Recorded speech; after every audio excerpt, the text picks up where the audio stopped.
Assalamualaikum warahmatullahi wabarakatuh. Selamat malam. Om Swastiastu, Namo Buddhaya, salam kebajikan. Kami dari kelompok 2 kelas teori perilaku organisasi akan mempresentasikan peran kepemimpinan dalam organisasi meningkatkan kerja karyawan, yang dimana saya Noki Ardiansah sebagai ketua. Selanjutnya ada Kak Atika Septi Arini, ada Kak Pamungkas Bayu Prastio, dan terakhir ada Kak Wisnu Baskoro Muncar.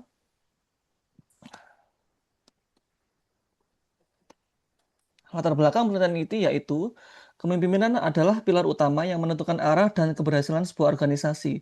Di mana di era disrupsi teknologi ini, kepemimpinan adaptif menjadi solusi krusial, memadukan kecerdasan emosional, visi strategis, dan komunikasi transparan untuk menjaga integritas serta meningkatkan kinerja karyawan secara signifikan. Kami menemukan 5 rumusan masalah. Yang pertama yaitu karakteristik dan gaya. Gaya kepemimpinan apa yang paling efektif meningkatkan kinerja organisasi di berbagai sektor. Yang kedua, kepemimpinan adaptif. Bagaimana kepemimpinan adaptif membantu menghadapi disrupsi teknologi dan kompleksitas sebuah perubahan. Yang ketiga, komunikasi dan budaya. Bagaimana komunikasi organisasi dan budaya perusahaan memperkuat hubungan pemimpin dan anggota. Yang keempat, teamwork dan produktivitas. Sejauh mana kepemimpinan dan teamwork berpengaruh terhadap peningkatan kinerja karyawan.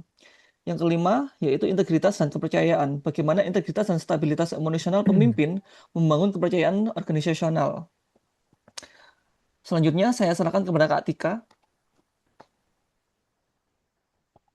Kemudian selanjutnya untuk tujuan dan manfaat penelitian. Tujuan penelitian ini adalah yang pertama, menganalisis profil pemimpin ideal yang mampu beradaptasi dengan perubahan zaman. Yang kedua, mengidentifikasi keterikatan gaya komunikasi dengan loyalitas karyawan. Dan yang terakhir, membuktikan signifikasi kolaborasi pemimpin dan tim dalam mencapai target perusahaan.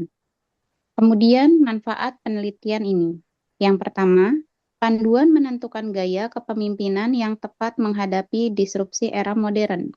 Yang kedua, memahami pentingnya stabilitas emosional dan integritas untuk meningkatkan kepercayaan anggota. Dan yang terakhir, memberi gambaran menciptakan budaya organisasi yang inklusif dan transparan. Kemudian budaya organisasi. Budaya organisasi adalah fondasi nilai, keyakinan, dan kebiasaan bersama yang mendorong motivasi dan komitmen karyawan. Di mana budaya organisasi ini memiliki 5 fungsi utama, yaitu perbedaan unik antar organisasi, kemudian membangun identitas kuat anggota, yang ketiga mendorong komitmen kolektif, yang keempat menetapkan standar tindakan, dan yang terakhir mengendalikan sikap dan perilaku karyawan. Kemudian karakteristik dan indikator budaya organisasi. Yang pertama, inovasi dan risiko. Karyawan didorong kreatif dan berani mencoba hal yang baru. Yang kedua, kolaborasi tim. Pekerja diorganisasikan dalam tim, bukan individu. Yang ketiga, sikap proaktif, di mana anggota cenderung agresif dan kompetitif, bukan pasif. Yang keempat, pencapaian hasil. Manajemen fokus pada hasil akhir, bukan sekedar prosedur. Yang kelima, peduli karyawan. Dampak keputusan manajemen terhadap anggota selalu dipertimbangkan. Dan yang terakhir, stabilitas. Fokus mempertahankan status quo dibanding mengejar pertumbuhan. Untuk presentasi selanjutnya, kepada Kak Wahyu dipersilahkan. Baik, saya lanjutkan untuk slide selanjutnya, yaitu terkait dengan definisi organisasi dan kepemimpinan. Ada 2 pendekatan organisasi. Yang pertama secara objektif, yaitu organisasi sebagai struktur fisik yang konkret, stabil, dan berbatasan pasti. Yang kedua ada subjektif, yaitu organisasi sebagai proses sosial dinamis yang diciptakan melalui interaksi manusia. Nah, apa itu kepemimpinan? Yaitu seni mempengaruhi dan mengarahkan kelompok menuju tujuan secara sukarela. Mencakup komunikasi, moral, visi, dan pembentukan budaya kerja, bukan sekedar jabatan formal. Kepemimpinan yang efektif selalu berjalan seiring dengan budaya kerja yang mendukung. Selanjutnya ada 9 gaya kepemimpinan. Yang pertama yaitu otoriter. Otoriter adalah kendali penuh efektif dalam situasi darurat. Yang kedua ada laissez-faire, yaitu kebebasan yang luas, cocok untuk tim yang berpengalaman. Nomor 3 ada birokratis, aturan baku yang ketat, cocok untuk pemerintahan. Keempat, demokratis, keputusan melibatkan seluruh tim, mendorong partisipasi. Lalu nomor 5 ada transaksional, yaitu sistem reward and punishment untuk kepatuhan. Yang keenam, visioner, artikulasi visi masa depan yang realistik dan atraktif. Ketujuh, karismatik, mempengaruhi lewat persona, personal, dan keteladanan.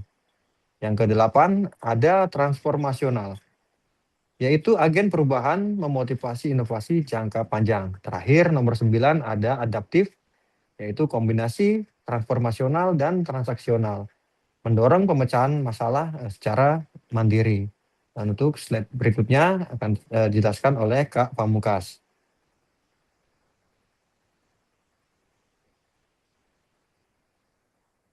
Baik, selanjutnya di slide 9, kepemimpinan dan dampaknya, kepemimpinan adaptif dan dampaknya. Pada slide ini kita membahas kepemimpinan adaptif. Gaya ini terbentuk dari kombinasi kepemimpinan transformasional dan transaksional. Menurut Bonini, menunjukkan bahwa kepemimpinan adaptif membuat tim lebih siap menghadapi ketidakpastian, karena anggota didorong untuk memecahkan masalah secara mandiri. Selain itu, Muskinta dan Agazu menegaskan bahwa kepemimpinan meningkatkan motivasi dan kinerja melalui komunikasi visi yang jelas serta pemberdayaan tim. Karauri dan Kyongo menambahkan bahwa pemimpin yang mengutamakan integritas, komunikasi terbuka, dan pemberdayaan tim akan menciptakan lingkungan kerja yang lebih produktif dan harmonis. Selanjutnya, slide 10, metodologi penelitian. Penelitian ini menggunakan pendekatan kualitatif deskriptif dengan metode literatur review. Data dikumpulkan dari literatur sekunder berupa buku, jurnal, dan laporan penelitian yang diterbitkan antara tahun 2015 hingga 2025. Seleksi dilakukan secara purposif dan sistematis, dengan fokus pada relevansi terhadap topik kepemimpinan dan kinerja organisasi. Analisis dilakukan menggunakan teknik konten analis, yaitu mengkaji isi literatur untuk menemukan tema utama, menyusun sintesis, serta mengidentifikasi celah pengetahuan yang bisa dijadikan peluang penelitian lebih lanjut. Demikian presentasi dari kami mengenai peran kepemimpinan dalam organisasi untuk meningkatkan kinerja karyawan. Terima kasih atas perhatiannya. Wassalamualaikum warahmatullahi wabarakatuh.